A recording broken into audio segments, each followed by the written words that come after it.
Hello viewers, welcome to my channel Learn with Deepti Anand. Now I am going to start a new journey for class 9 students starting with physics chapter Laws of Motion. So first of all, what is force? Force is physical cause, any physical cause which changes or tends to change the state of rest or motion, either rest or motion, or change in either size or shape. So these are the keywords of this definition: change in size, change in shape, change in state of either rest or motion is called a force. So examples. First of all, main effects of force are, कौन कौन से effects हैं which can be produced with the effect of force. हम force के बारे में पढ़ रहे हैं, तो अगर फोर्स है इट मीन्स वहां या तो साइज चेंज हो रहा है या शेप चेंज हो रही है. So this is what a force is. Now question arises, what are the main effects of force? So first effect is it can change the state of rest of a body.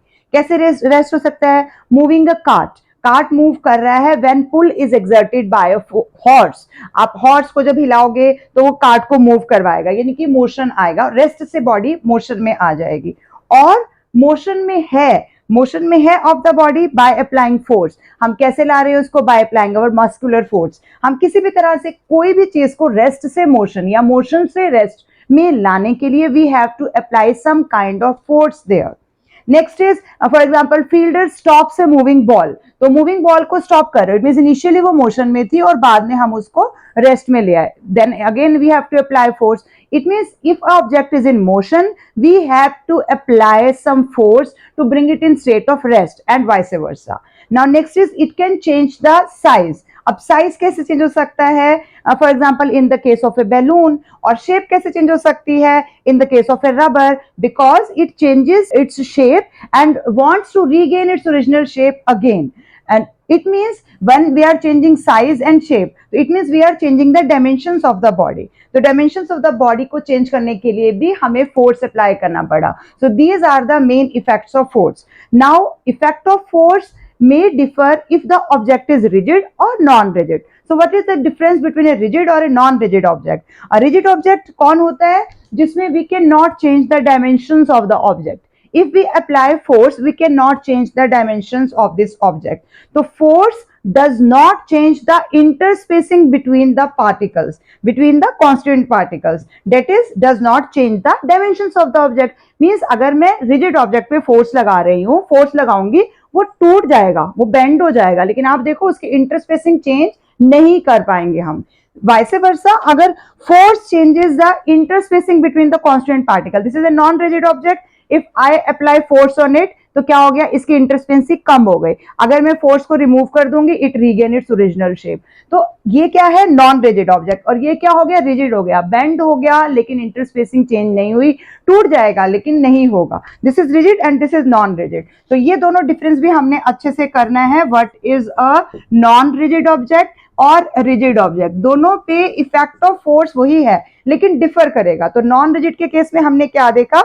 Force changes the interspacing between them. Interspacing mean उनके बीच का जो space था particles का, interspacing between the constituent particles, वो हम इसमें change कर पाए हैं. That is we can it can cause a change in dimensions. तो यानी इंटरस्पेसिंग का मतलब we are changing the dimensions of the object. But in the case of a rigid object, force does not change interspacing does not change in this case. It means does not change in the dimensions of the object.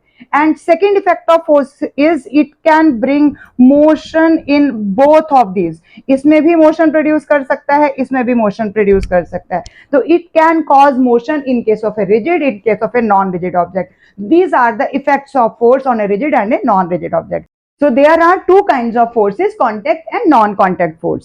Contact forces are those forces that act upon bodies when they are in physical contact. मेरे हाथ में है, touch हो रहा है, तो ये physical contact है. It means no field is linked it between them. No field, इनके बीच में कोई field की जरूरत नहीं है, physically contact हो रहा है. For example, इसमें कौन कौन से आ जाएंगे? Frictional force हमारा contact force है.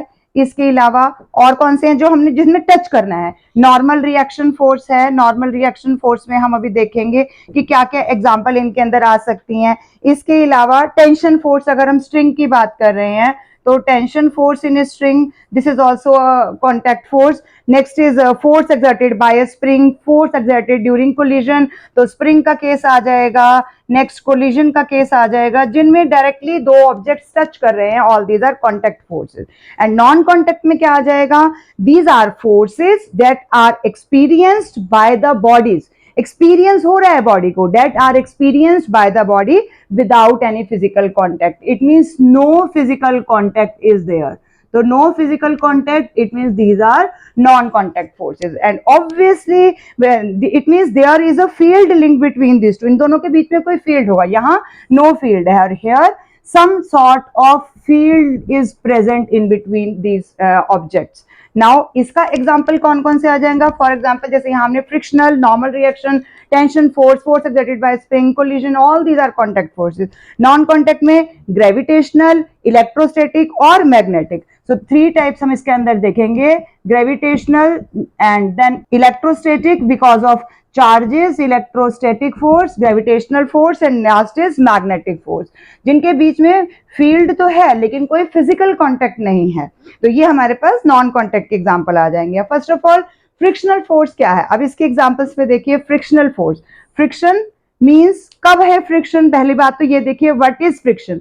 Friction come into existence when there is a motion. जब भी किसी ऑब्जेक्ट में कोई मोशन आने की कोशिश करेगा तो फ्रिक्शनल फोर्स ऑटोमेटिकली वहां पर आ जाएगा। जैसे आप पढ़ने बैठते हो तो कितने सारे फोन कॉल आ जाएंगे, कोई चैट करना स्टार्ट कर देगा, कोई मम्मी कोई काम बता देगी, तो ये सारे फ्रिक्शनल फोर्सेज हैं उस टाइम के लिए, क्योंकि आपको पढ़ने नहीं दे रहे हैं, यानी कि आपके मोशन को अपोज कर रहे हैं, आपके फोर्स को अपोज करने की कोशिश कर रहे हैं। All these are frictional forces. अब डेफिनेशन की बात करेंगे, when a body start moving on a rough surface, क्योंकि रफ सरफेस का होना जरूरी है, अगर स्मूथ होगी तो फिर फ्रिक्शनल फोर्स बहुत ज्यादा रिड्यूस हो जाएगा। When a body start moving on a rough surface, a force start acting on the object.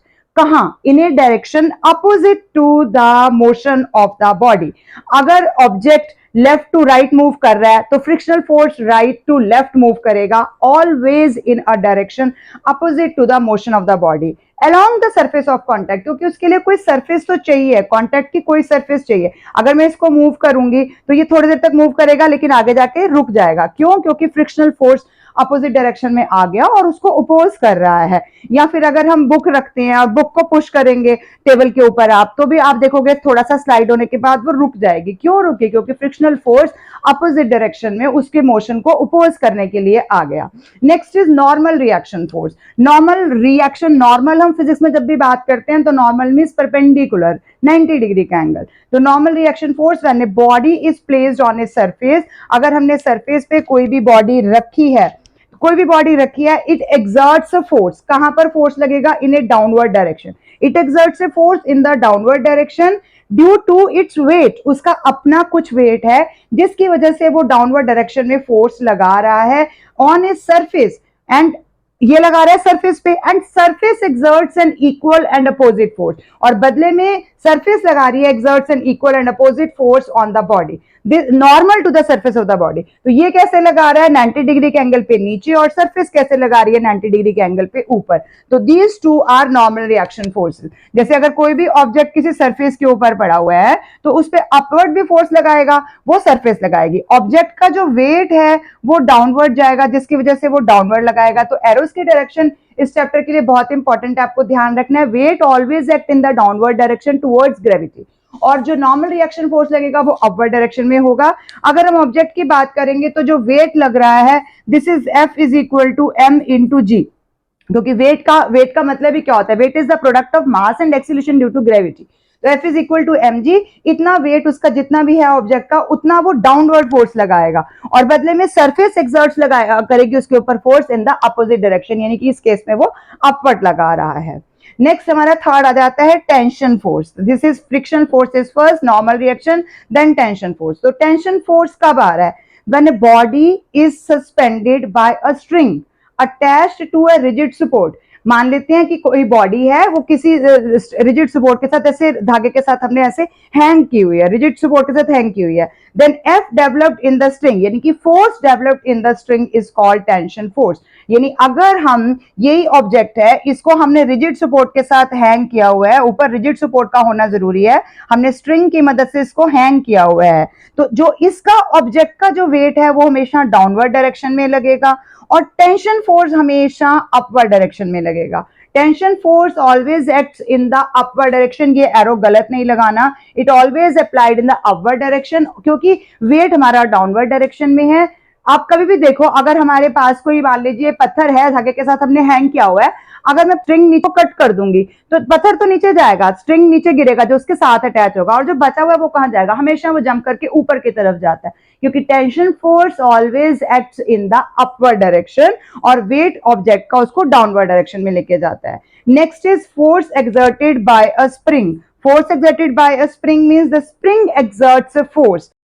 Force कितना लगाएगा, स्ट्रिंग लगा रहा है, जो भी हमने स्प्रिंग लिया है, spring exerts a force opposite to the direction of the displacement of its free end is called restoring force। अब इस केस में हमारे पास दो तरह के फोर्सेस आ जाएंगे, तो पहले एक बार और समझने की कोशिश कीजिए।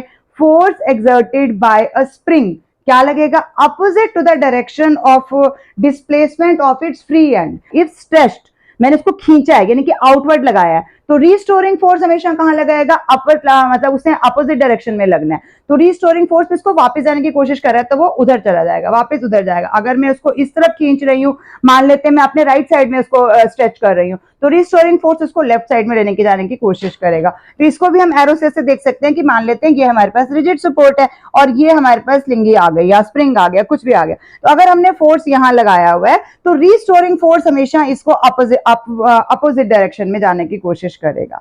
ये क्या था, जब मैंने इसको स्ट्रेच किया, तो स्ट्रेच किया मींस लंबा किया, अगर कंप्रेस करूंगी तो छोटा करूंगी, इफ कंप्रेस करूंगी then away from the free end, अगर मैंने इसको कंप्रेस करके रखा, यानी यही रिजिड सपोर्ट है और मैंने इसको पहले से ज्यादा ज्यादा ज्यादा ज्यादा कंप्रेस करके रखा हुआ है, तो कंप्रेस करके रखा है इट मींस मैंने इसको पुश किया हुआ है, तो पुश किया तो उस तरफ किया, तो फ्री एंड से फिर ये अपोजिट डायरेक्शन में जाने की कोशिश करेगा। तो आपको सिर्फ इतना याद रखना है, if stretched then towards the fixed end जाएगा, अगर कंप्रेस है तो away from the free end जाएगा, इतनी चीज आपने याद रखनी है।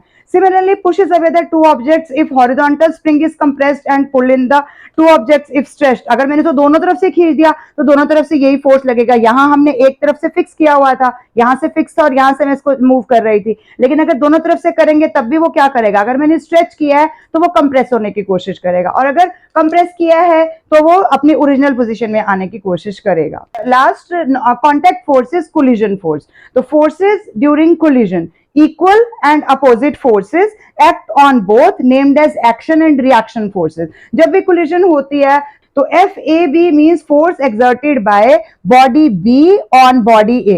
So force exerted by body B on A is equal in magnitude and opposite in direction to the force exerted by body A on body B।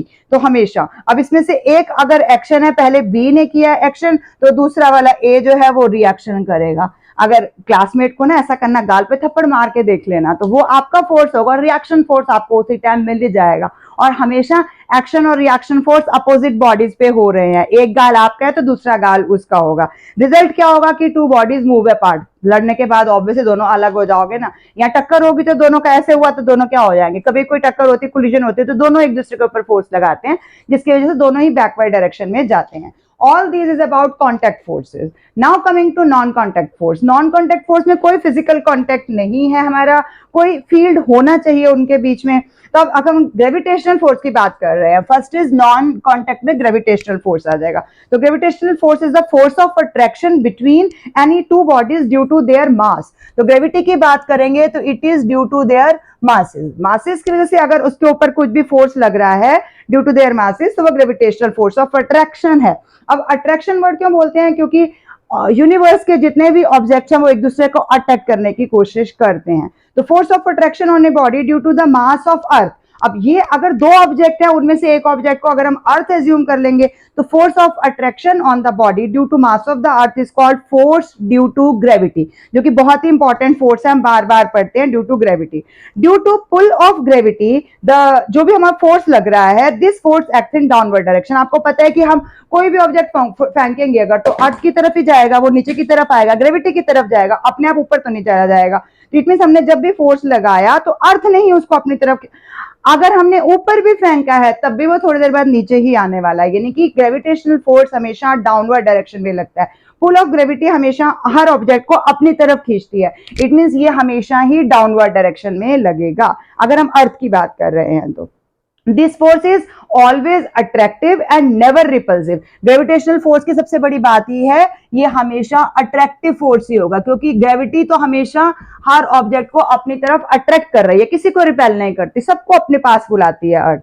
Second is any object like कोई भी हमारे पास coin है, ball है, is thrown vertically upward, मैंने ऊपर फेंका in air, it reaches to a certain height, ऊपर जाएगा किसी हाइट तक और फिर उसके बाद क्या होगा, वापस नीचे आ जाएगा, then return back to the ground. तो रिटर्न आना ही उसका ग्रेविटी की ही एग्जांपल है, क्योंकि ग्रेविटेशनल फोर्स की वजह से वो नॉन कॉन्टैक्ट फोर्स उसके ऊपर लग रहा है, वो नीचे आने की कोशिश करेगा। नेक्स्ट इज इसमें एग्जांपल हम इसकी ले सकते हैं रॉकेट की। Rocket needs enough propellant so that thrust pushing the rocket up is greater than the force of gravity pulling the rocket down. आपको क्या लगता है कि हमने रॉकेट लॉन्च किया और इतना इजी है कि रॉकेट को हम अर्थ की ग्रेविटी के पुल से बाहर निकाल देंगे, इसलिए तो इतने सारे प्रोपेलेंट्स, इतने सारे फ्यूल्स डालने पड़ते हैं ताकि वो अर्थ की ग्रेविटी को ओवरकम कर देगा, उसके बाद वो अर्थ की ग्रेविटी को निकालता हुआ शी ऊपर चला जाएगा, बिल्कुल, क्योंकि अगर वो ग्रेविटी से नहीं निकल पाएगा तो वापस अर्थ पे ही आ जाएगा।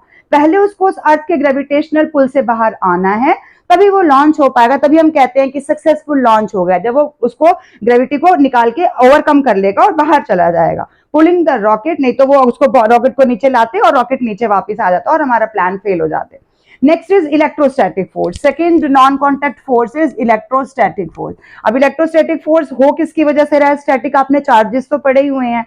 If the force of attraction और रिपल्जन, अभी तक हमने इसमें क्या कहा था, ये सिर्फ अट्रैक्टिव है, लेकिन इलेक्ट्रोस्टैटिक में it is force of attraction और रिपल्जन, किसके बीच में, बिटवीन टू चार्जेस। तो इलेक्ट्रोस्टैटिक फोर्स किसके बीच में होगा, चार्जेस के बीच में। मैं आपको सिर्फ कीवर्ड लिख रही हूँ, ग्रेविटेशनल फोर्स सिर्फ मासेस में हुआ, electrostatic force between two charges separated by a distance. दो चार्जेस हैं, दोनों थोड़े से डिस्टेंस पे हैं। अब like charges repel each other, unlike charges attract each other, तो कभी अट्रैक्ट करेंगे कभी रिपेल करेंगे, इट मींस दोनों तरह के चार्जेस पॉसिबल है वहां पे, तो हमारा अट्रैक्टिव पुल भी होगा और रिपल्सिव पुश भी होगा। तो अनलाइक अट्रैक्ट करेंगे, लाइक रिपेल करेंगे, तो इलेक्ट्रोस्टैटिक हमारे पास दोनों तरह की चीजें आ जाएंगी। आपने ये देखा होगा चार्ज्ड कॉम का केस, जो हम कई बार क्लास में भी करके देखते हैं, कॉम करेंगे अगर हम तो पेपर के बिट्स के पास लाएंगे तो वो तो उसके ऊपर क्लिंग कर जाएंगे, चिपक जाएंगे उसके साथ पेपर बिट्स, तो इसका मतलब कॉम में चार्जेस आ गए थे। या फिर अगर हम दो ग्लास रॉड्स को लेंगे, उनको रब करेंगे सिल्क के साथ, दोनों को सेम ही चीज के साथ अगर हम रब करेंगे तो भी वो रिपेल करेंगे। दोनों को सिल्क के साथ अगर हमने रब किया, दोनों पे सेम चार्ज आ गया, तो सेम चार्ज तो हमेशा रिपेल करेगा, तो वो रिपेल करेगा। थर्ड हमारी इसमें आती है लास्ट एग्जांपल मैग्नेटिक फोर्स की। तो मैग्नेटिक फोर्स तो आपको पता ही है, मैग्नेट सबने देखे हुए हैं, फोर्स ऑफ अट्रैक्शन और repulsion between two poles of a magnet. अब यहां पर किस में आ रहा है, between two poles of a magnet. आपको पता है हर मैग्नेट में दो पोल्स होने ही होने हैं और कभी भी हम उन पोल्स को सेपरेट नहीं कर सकते हैं, लेकिन उनके बीच का जो फोर्स ऑफ अट्रैक्शन होगा या रिपल्जन होगा between two poles of a magnet, even when they are separated by a distance, वो दूर हैं क्योंकि नॉन कॉन्टैक्ट फोर्स हैं, वो दूर हैं, लेकिन उनके बीच में मैग्नेटिक फोर्स आ रहा है। तो अगर हम नॉर्थ पोल के पास, नॉर्थ पोल है और नॉर्थ पोल के पास मैं साउथ पोल लेकर आ रही हूँ, तो नॉर्थ पोल साउथ पोल को क्या करेगा, अट्रैक्ट करेगा। अगर नॉर्थ पोल के पास मैं नॉर्थ पोल को ही ला रही हूं तो क्या करेगा, रिपेल करेगा। तो like poles repel each other and unlike poles attract each other. तो ये सारा कुछ हमारा मैग्नेटिक फोर्स की वजह से ही हो पाता है। यहाँ पे अगर हम आयरन फिलिंग्स डालते हैं, आयरन डस्ट को आपने देखा होगा एक्सपेरिमेंट में भी, आयरन डस्ट आप डालते हो क्लिंग टू द मैग्नेट के साथ, वो क्लिंग हो जाती है due to the magnetic force of attraction, क्योंकि मैग्नेट उनको अपनी तरफ अट्रैक्ट कर रही है, इसीलिए वो अट्रैक्ट हो जाएंगे। अगर हम दो मैग्नेट्स अलग अलग लाएंगे तो लाइक पोल रिपेल करेंगे, अनलाइक पोल अट्रैक्ट करेंगे। अब एक और चीज, general character of in non contact forces के बारे में, क्योंकि नॉन कॉन्टैक्ट फोर्स आपका पेपर के लिए भी बहुत इंपॉर्टेंट क्वेश्चन बनाते हैं। So now general character of non contact force, general character of non contact force क्या हो जाएगा, all these three जो अभी हमने पढ़े हैं, ग्रेविटेशनल, इलेक्ट्रोस्टैटिक और magnetic, all these three are known as fundamental forces of nature, क्योंकि ये नेचर में एग्जिस्ट कर रहे हैं. So these are known as fundamental forces of nature. Next is gravitational force is always attractive, but अभी आपने देखा electrostatic force and magnetic force they can be attractive as well as repulsive. तो हमें ये याद रखना है, इन दोनों में अट्रैक्शन रिपल्शन दोनों हो सकती है, लेकिन ग्रेविटेशनल हमेशा ही अट्रैक्टिव होता है.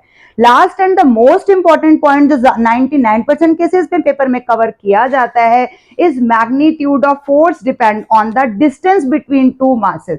दो मासेस हैं हमारे पास, दो ऑब्जेक्ट्स हैं, दो चार्जेस हैं, दो पोल्स हैं, उनके बीच में कितना डिस्टेंस आ रहा है, ये डिस्टेंस पे ही फोर्स जो है वो डिपेंड कर रहा है. अब कैसे डिपेंड कर रहा है, तो इसके लिए हमें एक वर्ड याद रखना है, inverse square law. This is known as inverse square law. क्या क्या क्या कहता है कि force is inversely proportional to distance का square, square of distance between these two masses और चार्जेस और पोल, कुछ भी होगा, जिन जो भी नॉन कॉन्टैक्ट फोर्स है उसके बीच में जो भी है. तो इफ डिस्टेंस इज हाफ, अगर मैंने डिस्टेंस को हाफ कर दिया तो हाफ किया मींस उसका स्क्वायर हो गया, तो force between two bodies increases by 4 times. क्योंकि इनवर्सली प्रोपोर्शनल का मतलब क्या है, अगर डिस्टेंस रिड्यूस हो रहा है, कम हो रहा है, डिनोमिनेटर छोटा हो रहा है, तो फोर्स इंक्रीज होगा. तो अगर मैंने उसको हाफ किया तो फोर्स जो है वो डायरेक्टली 4 टाइम्स हो जाएगा, अगर मैंने उसको डबल किया तो फोर्स 1/4 हो जाएगा. तो इस तरह से इसको हम क्या बोलते हैं, inverse square law. Force varies inversely with the square of distance between two bodies, between two charges, between two masses. So this is our first exercise of chapter, and with this I conclude my part 1 of this video. For next part I will see your reaction and then I will make another part also. Thank you for watching till the end. Keep watching, sharing and subscribe to my channel. Thank you.